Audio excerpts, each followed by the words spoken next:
What's up, guys?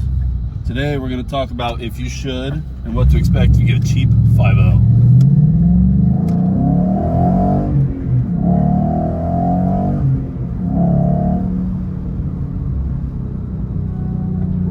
Let's get into it.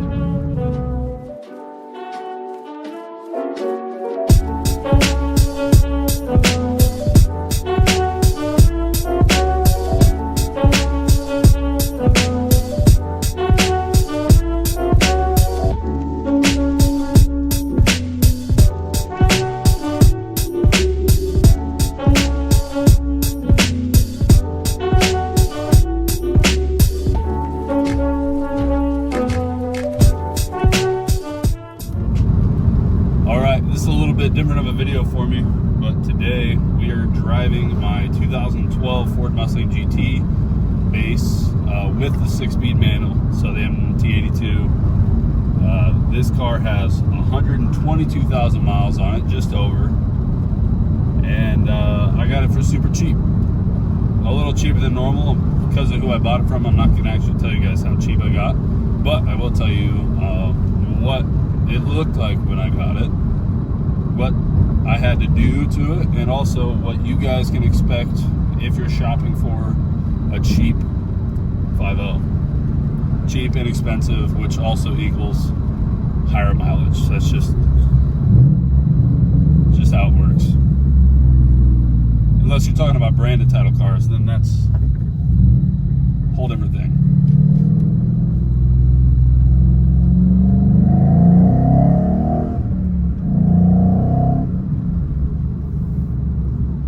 So, my car, like I said, 2012. I bought this car from a family member for super inexpensive for what I got. I'll throw in a photo right here if I can figure out how, of why I got it super inexpensive. So this is kind of a weird case. Not a case I expect the average shopper to be looking for. But mechanically, that's kind of the big thing. So yeah, this had a decent amount of body work that needed done when I bought it, and I actually wasn't going to do it. I bought this car to pull the motor and transmission out and put that into my 66 Ford Galaxy, but I don't know, I had it fixed bodywork wise, and now I'm just driving it, enjoying it. It's a fun car. Now, mechanically, also a little bit weird of a scenario. Something happened on a highway. He hit something. The exhaust got hit. It broke a hanger or broke something. And it was the middle of the night. They were trying to get home. They had a couple hundred miles, something like that. And they just chopped off or took off half the exhaust. So it was something like the right side had a full exhaust and the left side was cut or disconnected, basically, right behind the cat. And well, he took it off and didn't fix it, so it drove like that for a while. Now, I'm not 100% sure if it's related. I think it might be, but when I got the car, it had a couple check engine lights for cat inefficiency, a bank 2 lean, which is the driver's side bank, and like the vapor system, which that was easy. That was this has the easy fuel nozzle. It's not a cap, it's just that press it. And that literally was just taking the quick fuel, the little plastic quick fuel thing you use if you have to use a gas can, shoving it in there, or spraying some WD-40 on the inside of the easy fuel, shoving it in there a few times, and lubricating the silicone seal. But that seemed to solve that issue. That was, I don't know, 150 miles ago, and that check engine light hasn't come back on. The lean bank 2 issue, I wasn't sure, because I put MBRP exhaust on the car, full cat back. It does still have the cats, and ran it for a little bit, reset the codes. The codes came back, so I actually swapped the rear O2 sensors to see if it was maybe just an O2 sensor issue, and I'll try to throw in a photo driver's side was just black, and the passenger side looked normal for the rear O2s. Spark plugs all look normal and all that fun stuff. But so I did that, reset the lights, and it never came back. And it's not even a permanent code, because anything with emissions becomes a permanent code until it can relearn. So you can drive like 100 miles, 50 miles, something like that. So that issue's fixed. And really, other than that, I didn't oil change because I wasn't sure when the last time I was done. I did run a can of a fuel additive through the tank because I wasn't sure what octane fuel it had, so I wanted to clean the injectors and make sure everything was good there. And that's it. And the car's been running great ever since. Super fun to drive. It's quick. I come from 2 3-valve Mustangs, you know, the 4.6s, both 2005s. And this thing's a good amount faster, even stock. And my 3-valves weren't boosted, but they weren't stock. It's always weird to think how much faster a stock car is.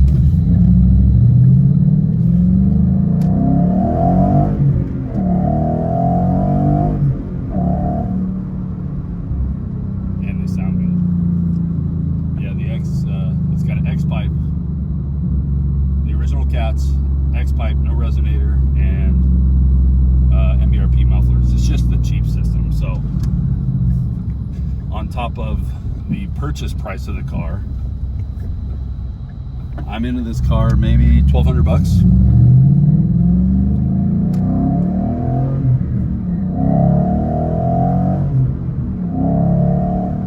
And that's pretty cheap for this much fun. Alright, enough about my car. Now we're going to talk about buying or finding or wanting a cheap 5.0, which means high mileage 5.0. It's a weird market. So this is mainly going to be S197s. Obviously S550s are going to be a little more expensive. S650s, yeah right, doesn't exist yet. They're still $40,000 plus. I think the cheapest 650 I saw was 38. So that doesn't count. But S197s you can get for pretty cheap. Like I said, I paid a weird number for this car because I knew the guy. So I live in Boise, Idaho. Around here, you can get a decent S197 anywhere from 120 to 150,000 miles for, which is crazy because of COVID.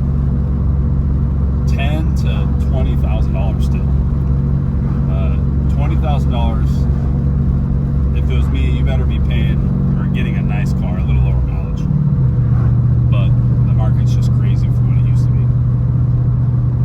But down towards that 10, 12 range, I'll try to throw in a screenshot of a Facebook marketplace. 2013 Mustang Red. It's a premium, so it's got leather seats, 6-speed manual. He has 170,000 miles, but looks super nice, and he wants $10,000 for it. So that's not too bad. The biggest thing you got to look out for, really, on these cars and any car is maintenance history. The 5.0s are super robust, but if they're not taken care of, they're still going to have issues. Mine had some issues I took care of, but luckily for me, they were relatively cheap. I don't have any other issues, minus not counting the exhaust, which that was $700. I had to get a couple of gaskets for the exhaust because it was leaking even after I replaced it. Oil change, which is normal maintenance anyway. The additives, shoot, I was maybe even $100 if you don't count normal maintenance. So, but if it was me and you want to look for a low mileage, or not low mileage, low cost, higher mileage 5.0, honestly, I would find a stock one if possible. If you can find a modified one that's been well taken care of, great. You're saving money, especially when you want to do all that stuff anyway. But that usually means those cars have been ripped on.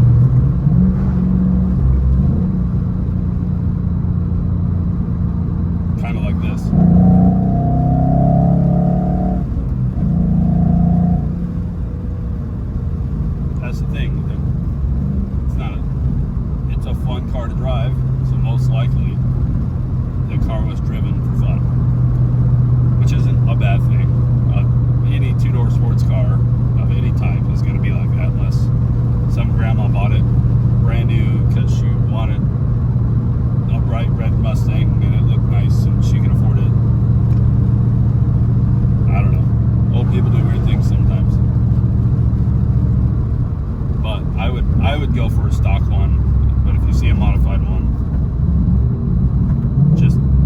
to see if they have maintenance records. Try to check the Carfax. Carfaxes are expensive, but they can be well worth it. So, what do you actually need to look for?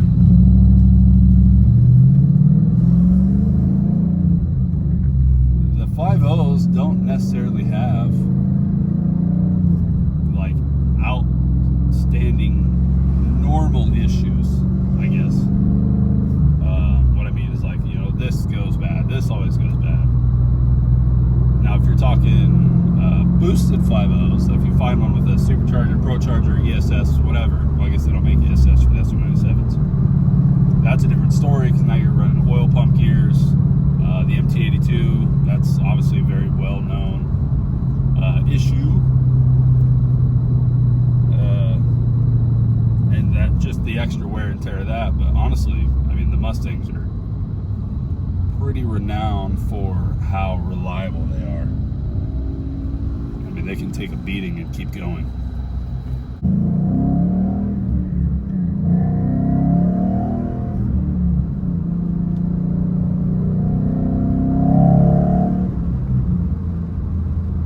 It's a lot of fun, though. If you can get into a 5.0 for that 10 to 13K range and still be cheaper, or still be a good, taken care of car, especially clean on the outside, it's a lot of fun, honestly. I sold my last 3-valve, which we're talking 70,000 miles. I did a lot of work to that car. I'll throw up a photo of it right here. And I sold that one for 14 grand, which is crazy. Yeah, it's expensive for a 3-valve, but it was a nice car and the guy really wanted it, so. But if you're looking for speed, fun,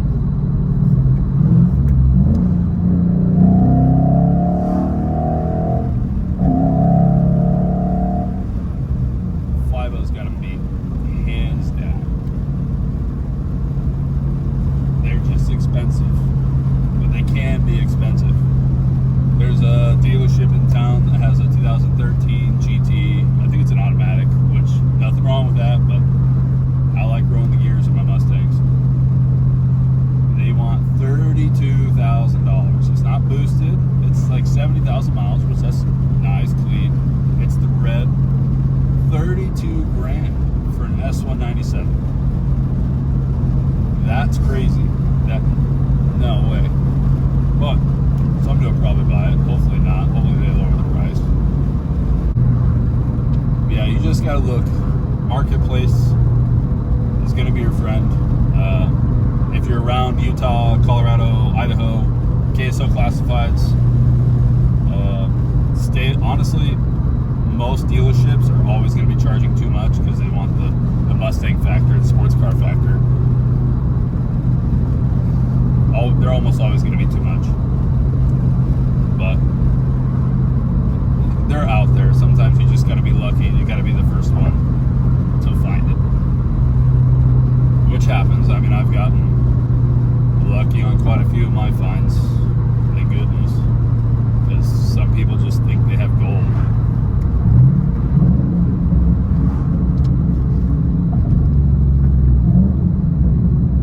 The market's been crazy since COVID, but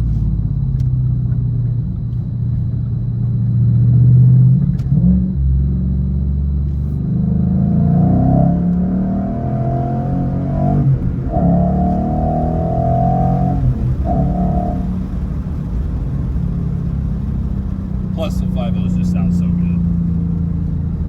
So, should you get a high mileage, cheap 5.0?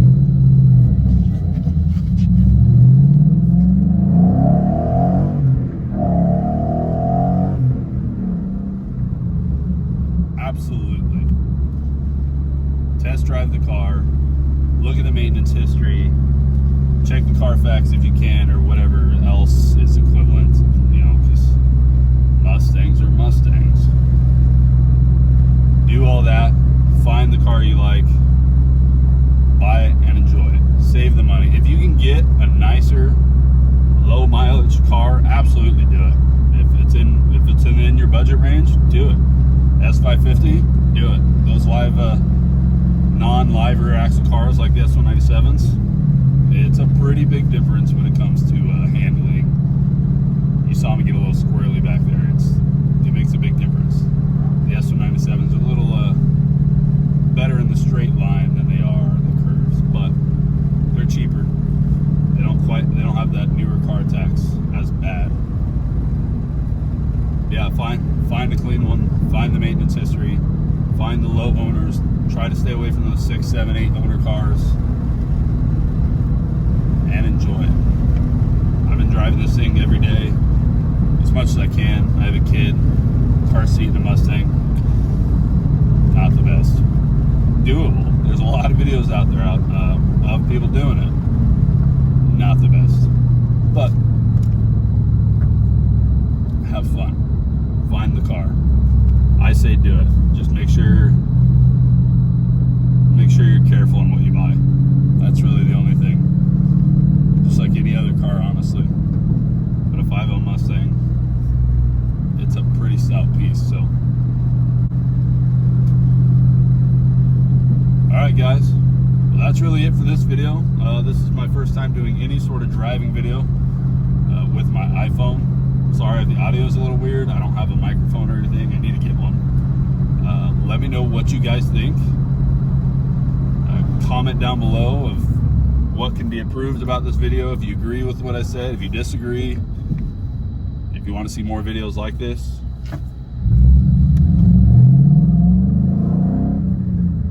Whatever it is, like, follow.